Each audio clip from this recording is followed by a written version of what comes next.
আলোচিত দুদক কর্মকর্তা মোহাম্মদ শরীফুদ্দিনের চাকরি ৩০ দিনের মধ্যে ফেরত দেওয়ার নির্দেশনা দিয়েছেন হাইকোর্ট। সাথে ফেরত দিতে হবে পাওনা বেতন এবং সুযোগ সুবিধাও। রুল নিষ্পত্তি করে হাইকোর্টের একটি দ্বৈত বেঞ্চ এই আদেশ দেন।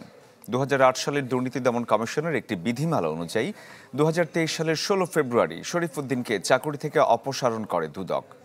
ওই বিধিমালায় বলা হয়েছে, কোনো ধরনের কারণ দর্শানোর নোটিশ ছাড়াই একজন কর্মকর্তাকে চাকরিচ্যুত করার ক্ষমতা দুদকের রয়েছে। এরপরই চাকরিচ্যুতি এবং বিধির বৈধতা চ্যালেঞ্জ করে হাইকোর্টে রিট দায়ের করেন শরীফ। একই বছরের ১৩ মার্চ চাকরি ফেরত চেয়ে হাইকোর্টে রিট করেন তিনি।